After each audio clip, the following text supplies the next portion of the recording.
want to ask you, do you ever find that past lives come up in your sessions? And if so, do you find that horses tend to be horses and have been horses, or can they be other animals in your experience? And what kind of, if they do come up, what kind of things come through to you? What kind of influence do they have? Past lives certainly do come up. Not in my everyday communications that I tend to do, at least not very often, because those tend to be very people phoning up, looking for answers to problems that they're experiencing, looking to try and make lives easier for their horses, or get to the bottom, and solve problems. So not so much in my everyday communications that I normally do. They certainly do in the card readings that I do. Past lives come up then, very much so with horses, so that I actually do them connected, so that the reading is for the person and the horse. So it's about their life journey together. What's their purpose of coming together? What is it that they're most likely to look towards achieving in this lifetime? So past lives tend to come up in those. But I do find that some of my clients tend to have more of a naturally spiritual approach anyway, in the way that they live with their horses, in the way that they interact and share their lives with them. And so with those people, I tend to find that their horses tend to talk about it more. And I think it's because they know that that person will understand, that they will be more accepting of that information. It's almost like if we had a husband that didn't believe in those things, would we take the time to talk to them about it, knowing we would get knocked back over something that was so important? And horses, in their wisdom, a horse that understood about their past lives and remembered those kind of things, would also know not to waste the time on people that aren't going to listen as well. You've got to have a willing recipient to that, to that information. But I think again, that comes back to when our energy is open, when that horse's energy is open, then of course, very much so that is when more so that those information will come through. But I think also as people, then the more that we better understand our horses, we start to question as well, why are we drawn to this horse? Why have we got such an emotional and heartfelt and gut feeling as well, connection to this particular horse? And so that can also kind of send us down that rabbit hole and start us looking into past lives and horses coming as teachers, so that we understand why we are with this particular horse and what we can learn, what do we need to experience together.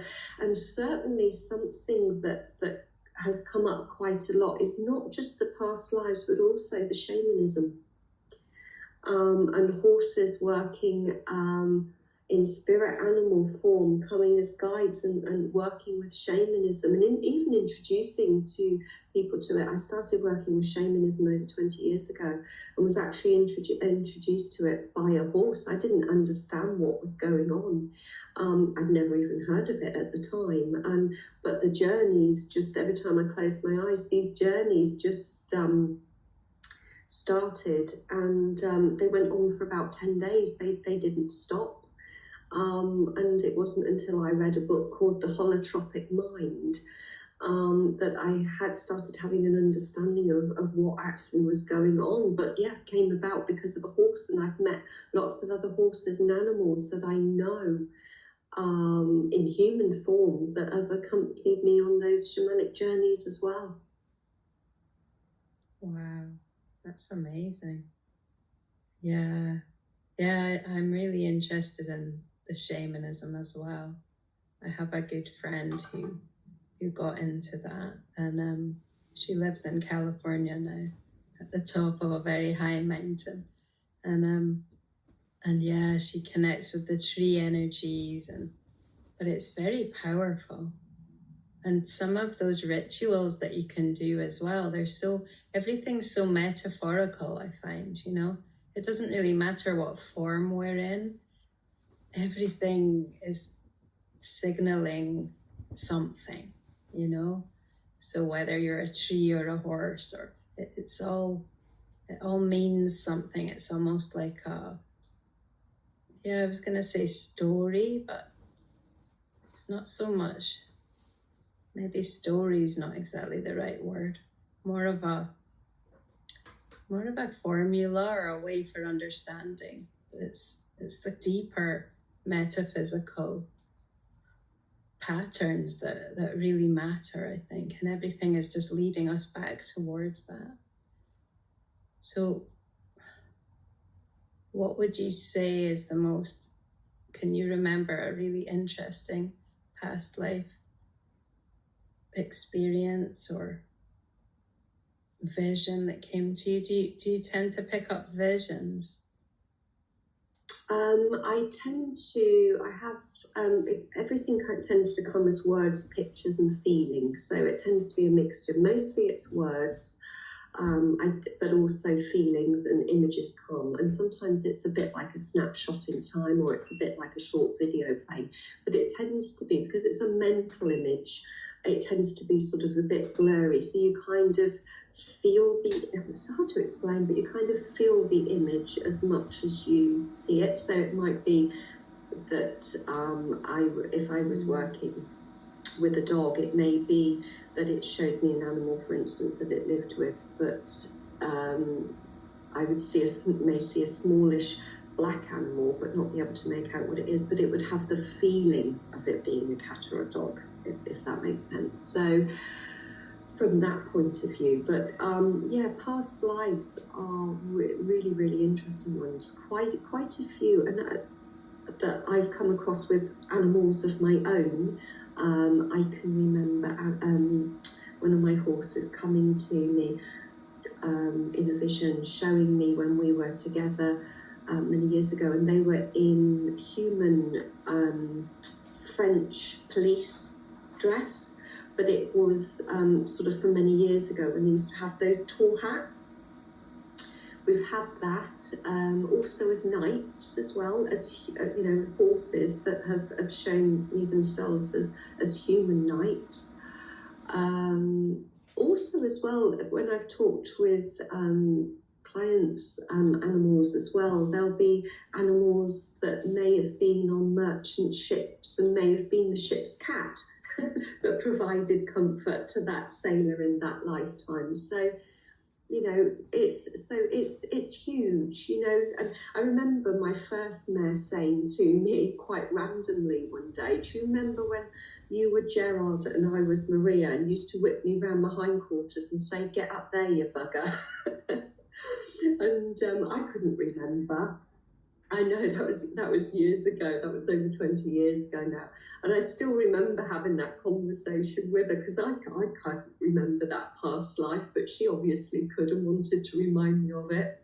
Yeah. Oh my God. Wow. So has that really changed over time? Has that changed your relationship with horses? Because you don't in any way see them as lesser evolved, species or an animal in some way that's different from a person. Do you feel it's altered your relationship, or did you always feel that way about horses? I didn't get into horses until I was, how old was I? I must have been, I don't know, about 20 years old, maybe a little bit older. I can't remember now. But that was because my daughter was having riding lessons with a friend of mine, and we ended up with a horse, and it kind of went from there. So it was never really my intention to get into horses. It just kind of happened, as these things do. And And to say that it changed my relationship with them, I don't know that it necessarily changed my relationship so much as my relationship began in that way. Right from the beginning. I know when my first mare arrived, I was handed a bridle. I'd never put a bridle on a horse before. And it had a flash noseband. I didn't know it was called a flash noseband. And I pointed to it and I said, "What's that for?" And they said, "Oh, it's to put round her mouth to keep her mouth shut." So I pulled it off and I put it in the bin. I then had a saddler come out to get a new saddle. She said, "What's she got shoes on for?" Because she's got good feet. And I said, "Well, horses always wear shoes." And she said, "That horse doesn't need shoes." So I looked into barefoot. Within 3 months, I thought I'd designed a bitless bridle. Turned out they'd been that particular type, with a side pull that was already out and somebody else had invented it, and they'd been around for years. But I had this idea, I don't want a bit in my horse's mouth. I'm going to do it, she keeps opening her mouth, and, she's so well behaved, she's great. So I had a saddler person make one for me, and we put that on. So everything was about why. So, with the flash noseband, it was, why does my horse open her mouth? Then there's a problem there. As it turned out, the bit that she'd come with was far too fat for her mouth. It had a nutcracker action. So that went as well. And so I think that was the thing with me, I think too many people nowadays look to, how can I change the behaviour? I need them to do this. How can I make them do it? Not nearly enough people stop and say, why are they doing that? Why are they struggling? What are they actually trying to tell me? And what can I, as a person, do better for them to make them feel more comfortable? And so that really is about how I went in to horses in the first place. So I'm not sure that my understanding or my attitude to them necessarily ever changed. I just think that over time I learnt more, and because I learnt more, I realised how much I didn't know, and the more I wanted to learn. And so over 20 years later, I'm still on that journey of still discovering, like all of us. And the day that I don't learn something new, I've run into a problem. Yeah. Because, and grown stagnant. It's about every day I need to learn something new, and every day they offer us new opportunity and new learning.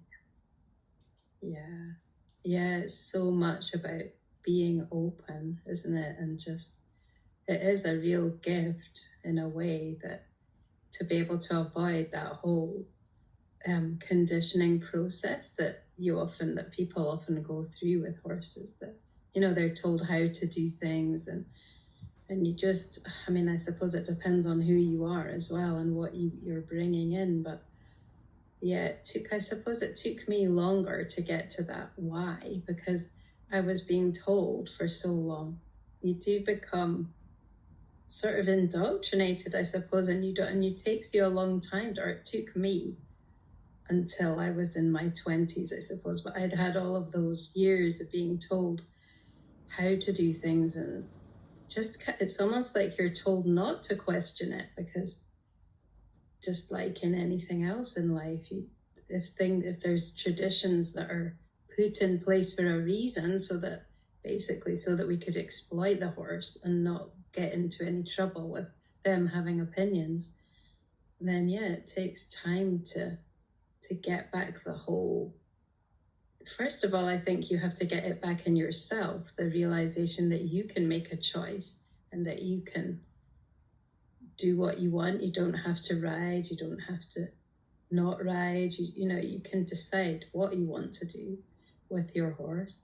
And then I think there's also a period of allowing the horse to just rediscover choice as well. I think that's quite important, because they can often not realize that they have a choice if they've not been given one before. And so it's very, I think the thing about the horse industry and the horse world and equestrianism is that there's just so many features and facets and so much going on that it's difficult to find a center for people. You know, there's so many influences and there's so many ideas. But a good thing, I think, is that people are coming into it later and later, a little bit like you. And then they've got like awareness of life from other things. And they're not so prone to being, you know, to accepting things just for the sake of it. And that they're able to think more or just feel more. And, you know, and that influences what they do with their horses. So it brings a lot of fresh air into something that can be quite stagnant. And certainly here in France, that's quite, in the club system, it's quite there's not a lot of new stuff happening really. And then when new things do happen, they tend to, like Pirelli and those kind of natural horsemanship thing, they tend to be, you know, it's almost like a fashion. It becomes a fashion or a fad, and it's taken on in such a massive way that it sort of gets rid of things that were valuable in the traditions. And so yeah, I think we're still in quite a turbulent time in our whole relationship with horses. I think so too, and I don't know what you think about it, but what I've noticed in, say, the last 5 years is whilst the understanding of horses, the more natural side, the more barefoot, the looking more into therapies for horses, and the behavioural side coming more to the forefront and more readily acceptable, and what am I trying to say? That, you know, everything that's sort of more natural, more open-minded is coming more to the forefront to do with horses. Like people, it's almost like people are getting to the point where they want to explore more. They want to look more into, they're seeing where the problems are and where things are going wrong and looking how to solve them. But what I've also noticed, as much as you've got more of that going on, so more of the kindness coming and thoughtfulness towards horses coming to the forefront, it seems to be that there is still that high level of disregard, of abuse, and of stagnancy to do with horses and how people are with them. And what I've noticed is that divide has become bigger. It's almost become a for or against, and the shades of grey that are sort of in the middle seem to be lessening a little bit. But there's certainly, unfortunately, that large part in equestrianism that still deems the abuse of horses and the not listening to them as okay, and it's not okay. It's far from okay. And I know one of the books that I wrote, I referred to it called as the horses as the ghost in the machine, because so many people think of horses as a machine. We drive horses, we put fuel in the tank, we drive them, they become that machine. You know, like a car, when you change gear, you offer the horse the cue, you expect that response from the horse. If you don't get that response, that the horse is punished for it, or the cues come harder and faster. And what I describe as the ghost in the machine is exactly what we've been looking for, what we've been discussing here. It's going in and looking into the inner being of the horse. It's that connection with the horse. It's looking for that we can't see, that can only be felt. And that's what we need to go looking for, so that we stop just using our eyes, continue to use our hearts, but we start focusing on our gut. That we start focusing on that gut knowing, that gut feeling, and run with it. Because if it doesn't feel right in the gut, then we start needing to question what it is that we are actually doing to horses, and what it is that we're actually asking of them if it doesn't feel right to us. Yeah. I mean, Yeah, I couldn't agree more about the rift. And it really is. I think we can simplify it just the way that you have. Because if there's really only two places that we can be, and that's outside and inside. And it's true that when you look, like sometimes I'll look on Facebook or some kind of social media and I'll go outside a little bit of what I would say my little oasis of the friends and the things that feel good to me, and I'll just kind of have a look at what's happening outside in the world, and I'm pretty shocked by it's like it hasn't changed, and it's just as you say, there's like this crazy like hardness and rigidity and inability to see all of these things, and it could be depressing, and you could think, wow, it's not happening. But I think if you, like you say, we only have to make that one shift, and all of these people are capable, just as capable of that. Just instead of thinking about what's going on outside and the results and the competition and the doing and the riding and all of those things, and just make that flip so that it's about how we feel. And everyone can do that, and anyone can do that at any moment.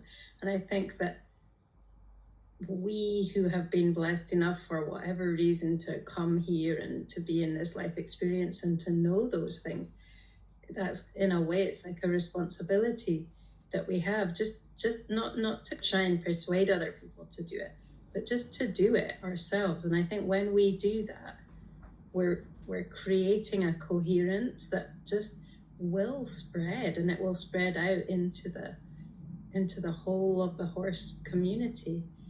And I think I read somewhere that coherence has to be 1%. I think if you have 1% of people who are in an alignment with source and with their center and they created that balance, then that affects the whole 100%. So it's not a lot that's needed, really. We just need to do what we're doing, really, and keep focused on that and not worrying about how things are evolving outside. Without a doubt, and I think certainly we can see that is already happening. We just need it to happen faster. We need more people to wake up to understanding what horses are, how it can be. And for their own sakes as much as anything, not only so that they can bring out the best that their horses have to offer, but they can have what I would consider to be a proper relationship rather than just two work colleagues, because quite often that's what I see quite often with people and their horses. They're work colleagues. The friendship isn't there. It's a working partnership. When you bring that other side in, when you bring that friendship in, when you have the laughs, when you have the play, that's when horses will then bring out that creativity for you, and that you can choose to interact with. And once they see that you're choosing to engage, it just starts expanding things in the relationship. So what is the one thing you would say that people could do to find that within themselves, to find their ability to feel? Stop, breathe, go and sit with your horse and take your watch off. Simple as that. Yeah, I absolutely agree with that. Yeah. It literally is that simple, but so few people do it. But it's that simple. But I think when we look out at how modern life is, a lot of people don't even do that with their children. And I think often, and time, for a lot of us is very short. Yeah.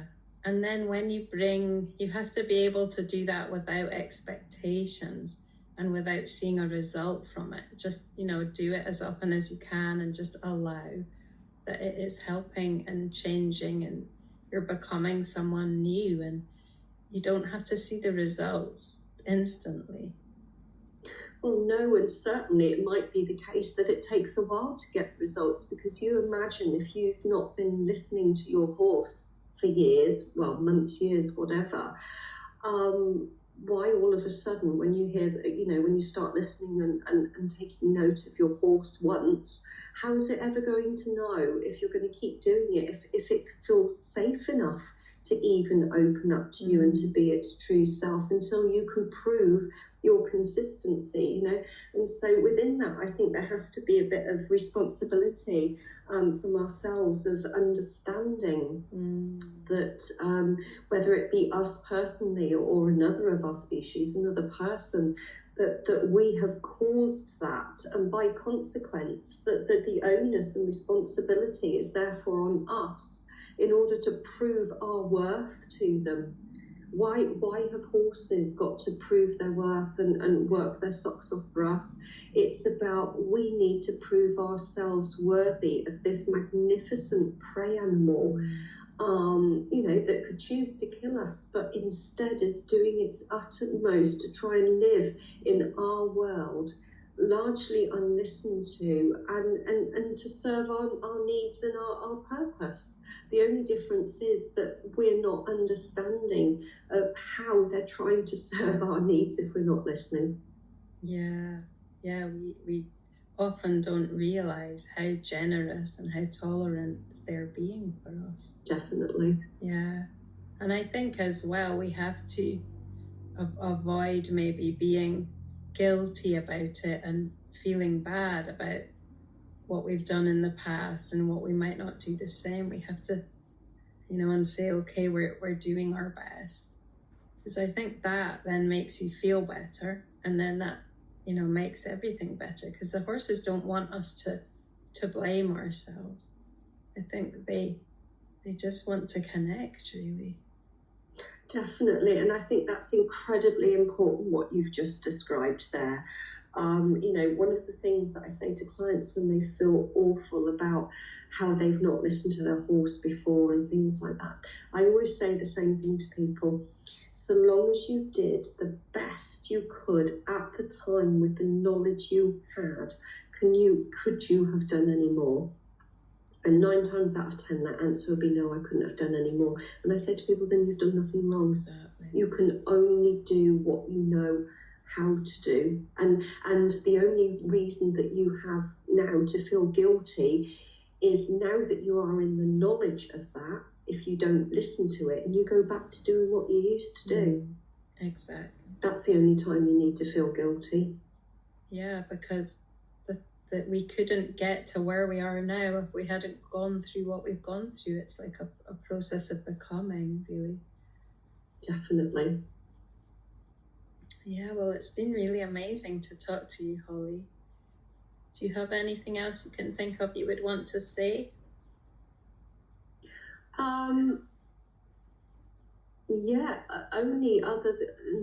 Other than listen to your horse.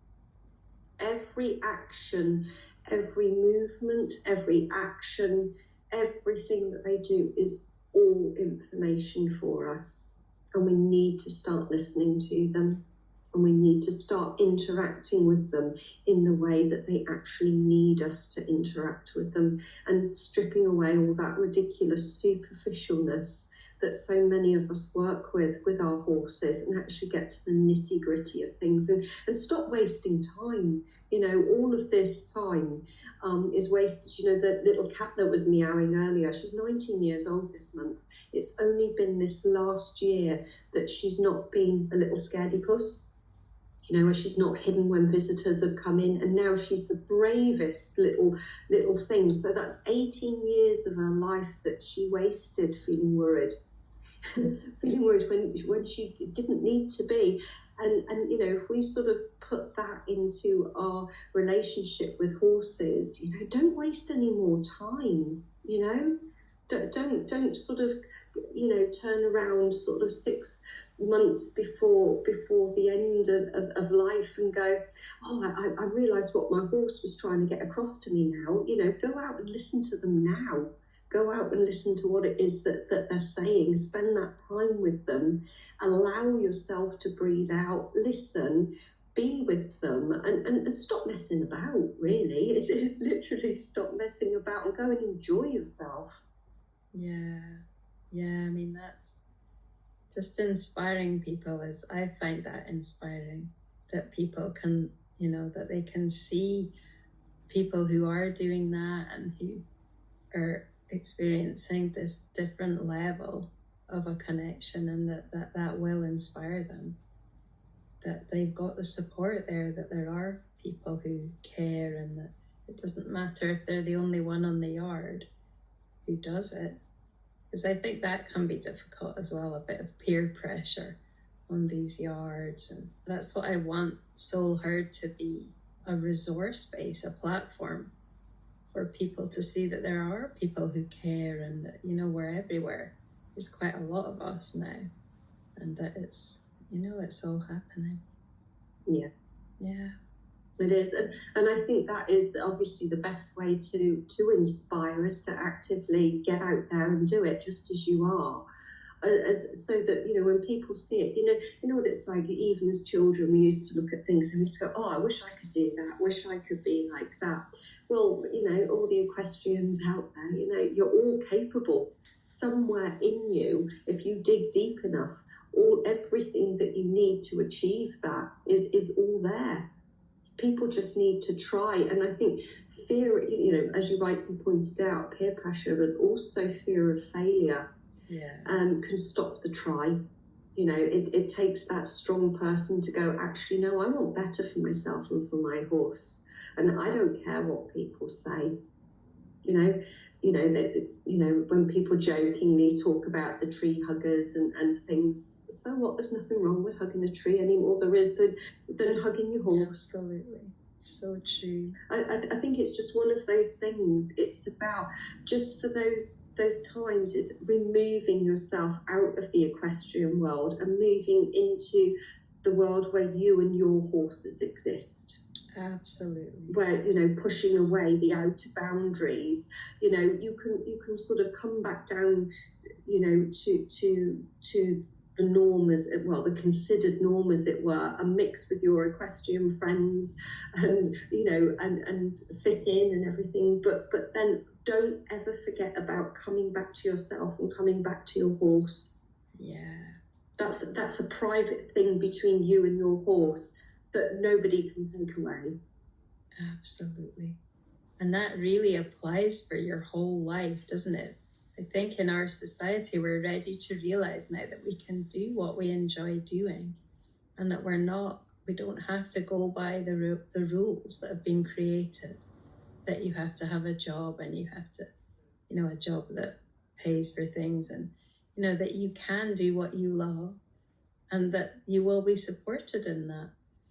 And it's the same with your horses. I think it really is possible to make your own rules, and make your own world, just like you say. And you don't have to do anything the way that it's being done.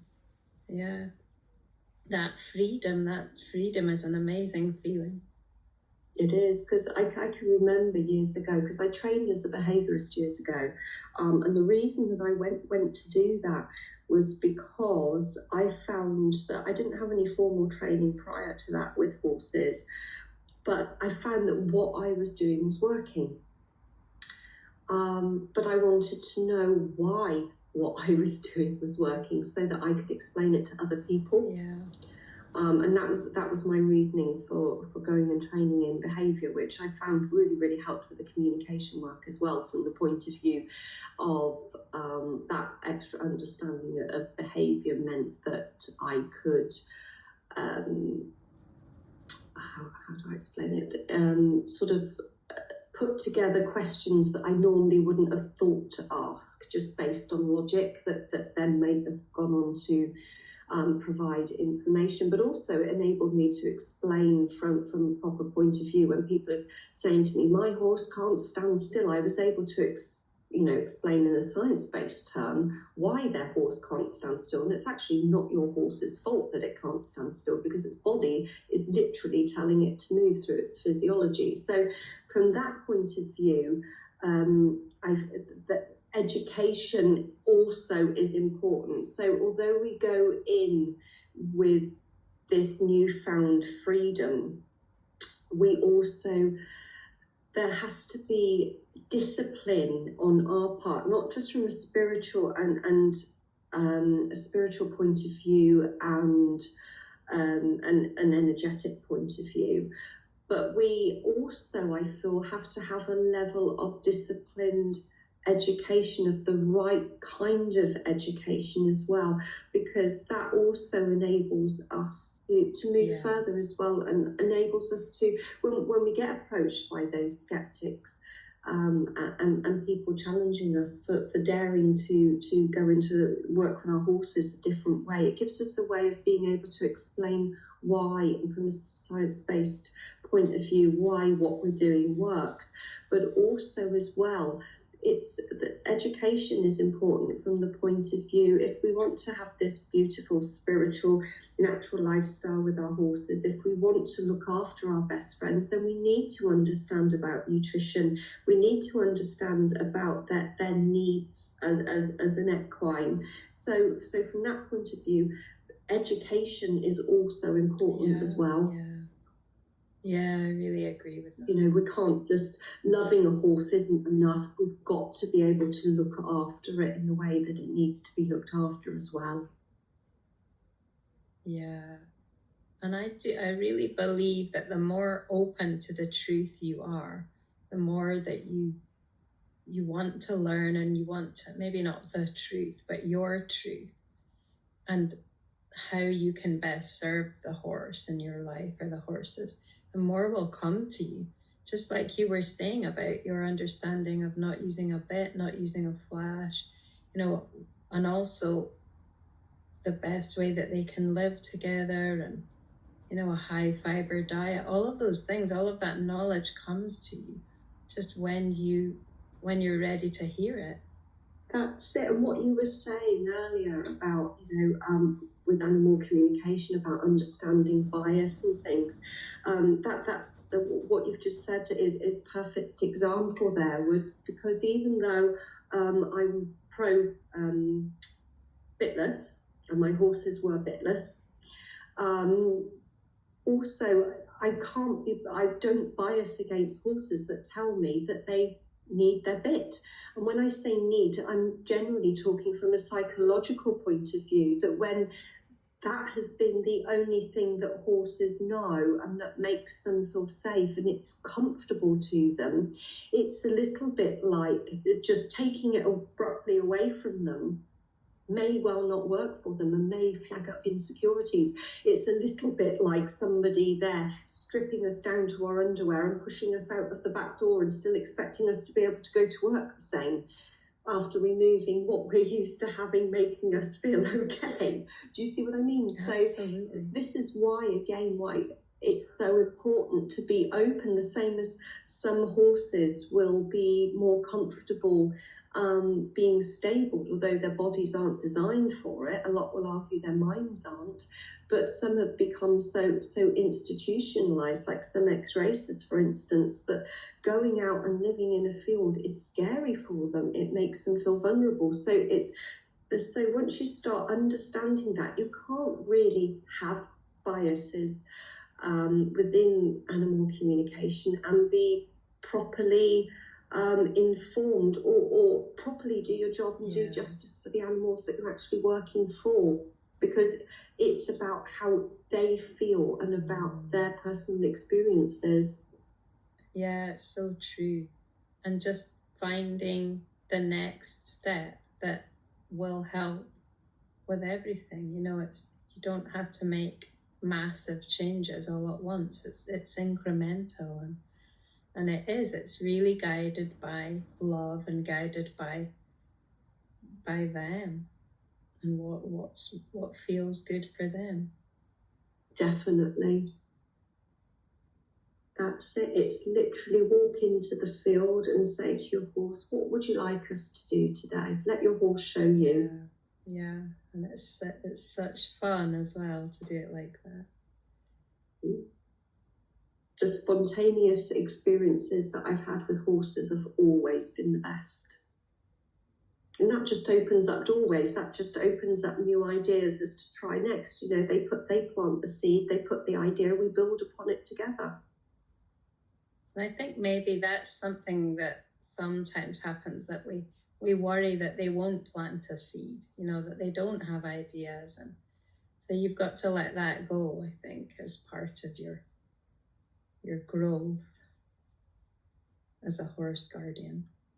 But certainly, as with partnership, we plant those seeds for those horses that find it hard to plant their own. You know, it's a partnership, it works both ways. So from that point of view, certainly, you know, it's a little bit like in the conversation that we're having now. One's offering something, the other thinks about it, comes back with a response, and that's how the conversation is built, isn't it? And the same with our horses. It's literally the bouncing off of each other. Absolutely. It's the dialogue, yeah. And that's what becomes so fascinating.